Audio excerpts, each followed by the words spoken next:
Assalamualaikum warahmatullahi wabarakatuh.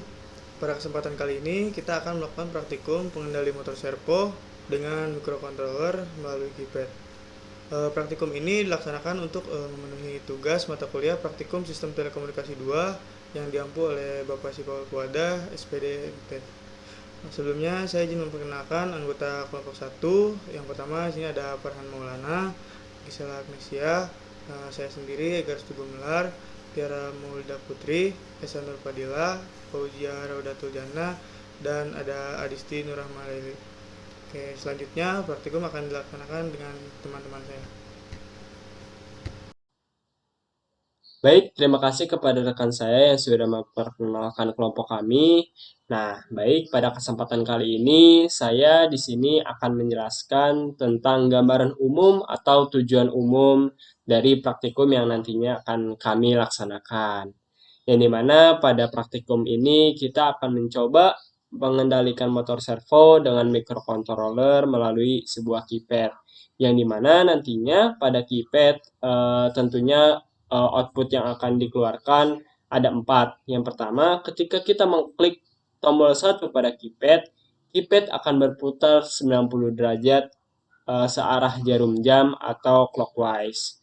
Yang kemudian, ketika kita mengklik tombol 2 atau mengklik pada di keypad pada tentunya inputan 2, maka motor servo akan berputar searah 90 derajat berlawanan arah dari jarum jam atau counterclockwise. Nah, yang ketiga, ketika keypad mengklik ataupun kita mengklik tombol keypad pada inputan 3, maka motor servo akan berputar 180 derajat searah jarum jam atau clockwise. Dan kemudian ketika kita mengklik tombol 4 pada keypad atau memasukkan input 4 pada keypad, maka motor servo akan berputar 180 derajat berlawanan dari arah jarum jam atau counterclockwise. Nah, begitu output dari tujuan praktikum kita kali ini. Selanjutnya akan dilanjutkan oleh rekan saya. Baik, terima kasih kepada rekan saya yang telah menjelaskan penjelasannya. Lalu selanjutnya untuk membuat praktikum keempat, yaitu pengendali servo dengan microcontroller melalui keypad, kita membutuhkan beberapa alat dan bahan. Yang pertama itu ada high bridge motor drive dengan jenis L293D. Lalu selanjutnya terdapat keypad 4x4. Lalu berikutnya ada project board. Selanjutnya kita menggunakan motor servo atau micro servo sebagai penggerak. Lalu terakhir menggunakan Arduino Uno R3. Berikut merupakan alat dan bahan yang dibutuhkan pada praktikum keempat. Nah, oke, selanjutnya kita akan memasuki dari flowchart. Flowchart sendiri itu kita bakal menjelaskan tahapan dari yang bakal kita lakukan dalam praktikum 4. Pertama-tama itu kita harus memastikan nih, kita bakal menggunakan aplikasi simulator online ataupun offline. Nah, sesudah kita memastikan kita bakal menggunakan simulator apa, selanjutnya kita menyediakan bahan-bahan yang bakal kita perlukan. Nah, lalu selanjutnya kita membuat nih rancangan dari prosesnya itu seperti apa. Nah, rancangan prosesnya itu salah satunya seperti flowchart yang sudah ada di monitor. Lalu selanjutnya kita melakukan proses pemrograman pada Arduino Uno. Fungsinya itu nanti kita masukkan sejumlah coding, di mana coding ini tuh berguna untuk mengeksekusi dari program yang kita inginkan. Nah, hasilnya tuh nanti bakal sesuai dengan output dari modul praktikum 4. Sesudah kita melakukan proses pengkodingan, selanjutnya kita akan melakukan simulasi. Nah, simulasi yang kita gunakan itu menggunakan mungkin simulasi online Tinkercad.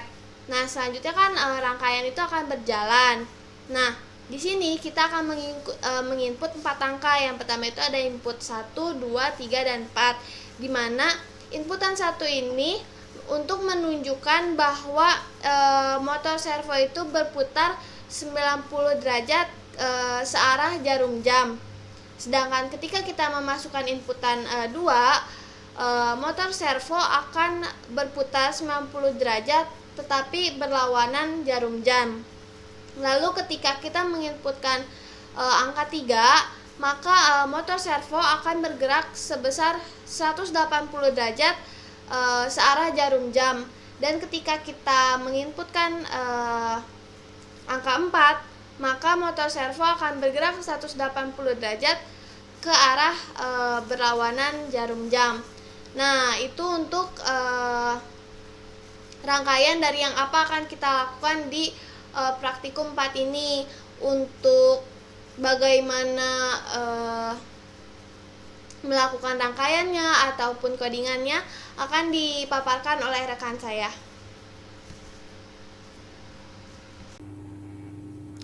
Baik, saya selanjutnya akan melakukan rangkaian pada praktikum pengendali servo dengan microcontroller melalui keypad di aplikasi Tinkercad. Di sini saya sudah ada komponen-komponennya. Mari kita langsung saja lakukan rangkaian.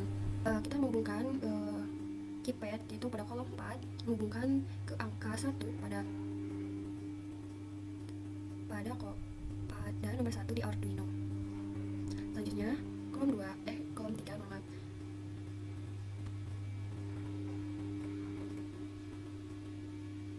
Nah, selanjutnya kolom 2.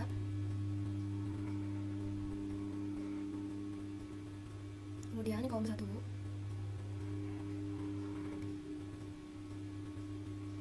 Nah, agar membedakan kolom dengan row, kita ganti warna ya teman-teman, jadi warna oranye saja. Nah, row 4 kita hubungkan ke nomor 6 ke nomor 5 ya teman-teman. Nah, pada row 3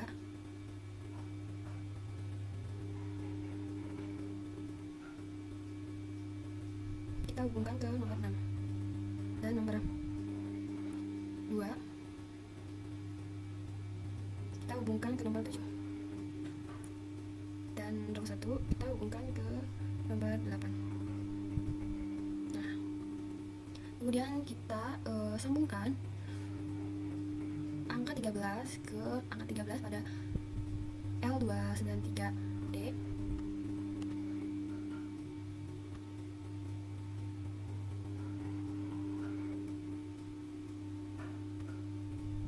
Kenapa kita menggunakan board? Karena agar kabelnya tidak terlihat menumpuk dan berantakan, jadi kita menggunakan board pada hybrid motor driver.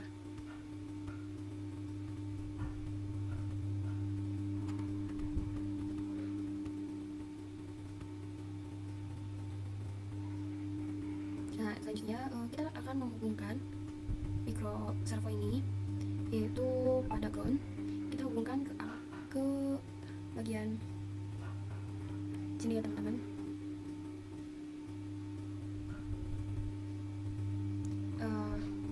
Agar membedakan kita ganti warna menjadi hitam. Nah,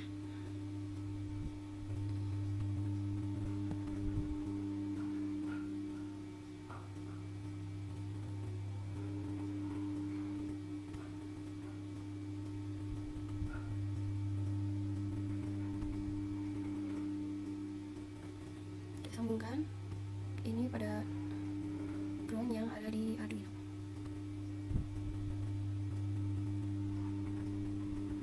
Nah, selanjutnya kita akan menghubungkan sinyal ke nomor 11 agar membedakan kita ganti warna ya teman-teman. Maaf, ini ada salah. Seharusnya kita mengganti warna dulu ya teman-teman. Power ini ke nomor 11. Nah, kemudian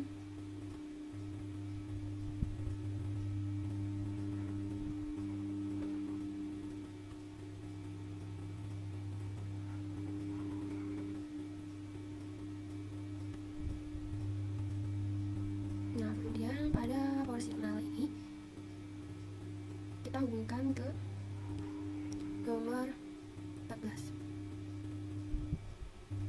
Kita akan mengubah warnanya ya teman-teman menjadi warna apa ya, warna jadi warna kuning. Nah, kita lanjut, kita akan menemukan power ini ke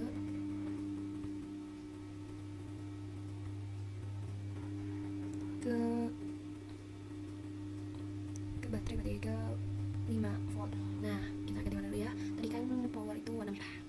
Nah, oke. Nah, ini dia rangkaian dalam praktikum pengendali servo dengan mikrokontroler melalui keypad pada aplikasi Tinkercad. Nah, sekian, selanjutnya akan dilanjutkan oleh teman saya. Baik, terima kasih kepada rekan saya yang sudah mempersilahkan saya. Perkenalkan, saya Fauziah. Pada praktikum pengendali servo dengan mikrokontroler melalui keypad, saya akan mengerjakan bagian coding.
Baik, selanjutnya di sini saya akan menjelaskan bagian dari pengkodingan. Yang pertama di sini saya memanggil terlebih dahulu library dari keypad dan juga servo, yaitu keypad.h dan juga servo.h. Kemudian kita akan melakukan percobaan keypad yang pertama dengan menggunakan tipe data karakter custom key, konstanta byte rows, konstanta byte columns, dan juga karakter keys, di mana kita menggunakan matrix antara rows dan juga columns. Mohon maaf, di sini saya ada typo. Selanjutnya kita akan mendefinisikan byte row pins dengan 8765, kemudian mendefinisikan byte column pins dengan 4321. Selanjutnya kita menggunakan fungsi keypad dengan indikator makemap, row pins, column pins, rows, dan juga columns. Selanjutnya untuk percobaan servo, saya menggunakan tipe data servo dengan variabel myServo. Yang pertama kita memanggil fungsi void setup, di mana di sini ada myServo.attach yang menunjukkan motor servo ini tertuju pada pin 13. Kemudian myServo.write, di mana ini menunjukkan sebesar apa perubahan motor servo ini menuju arah derajat. Misalnya ini merupakan 0, maka motor servo ini berada pada derajat 0. Selanjutnya ada fungsi void loop, di mana untuk mendapatkan nilai custom key kita menggunakan fungsi keypad.getKey. Nah, untuk indikatornya ada inputan 1, 2, 3, dan 4. Yang selanjutnya untuk analisis dari pengkodingan ini akan dijelaskan oleh rekan saya. Terima kasih kepada rekan saya sebelumnya yang telah merangkai serta memprogram pada praktikum kali ini. Nah, pada praktikum kali ini kita membutuhkan 4 komponen utama, yaitu keypadnya, Arduino Uno, motor servo, serta project board. Beberapa komponen tersebut perlu dilakukan konfigurasi pada Arduino Uno untuk selanjutnya agar mendapat capaian keberhasilan pada pengendalian servo dengan mikrokontroler ini. Nah, ketika kita mengklik angka 1 pada keypadnya ini, motor servo akan berputar searah dengan jarum jam dengan perputaran sebesar 90 derajat.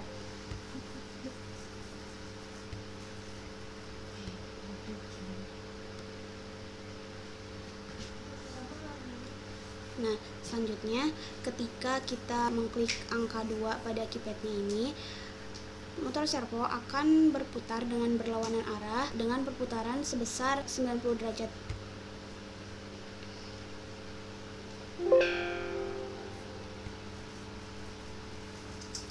Lalu ketika kita mengklik angka 3 pada keypad, motor servo akan berputar searah dengan jarum jam dengan perputaran 180 derajat.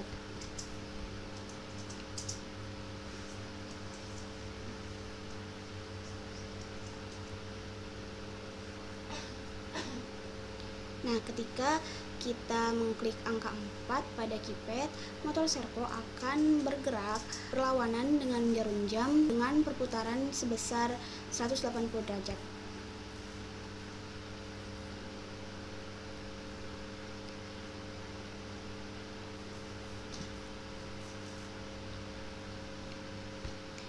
Nah, setelah kita uji pada hasil praktikumnya tadi, seluruh output yang menjadi capaian pada praktikum kali ini sudah berhasil semua. Maka dari itu, praktik pengendali motor servo dengan microcontroller melalui keypad dapat dikatakan berhasil. Nah, baik, mungkin hanya ini yang dapat saya dan teman-teman dari kelompok 1 sampaikan. Kurang dan lebihnya mohon dimaafkan. Terima kasih telah menonton kami. Wassalamualaikum warahmatullahi wabarakatuh.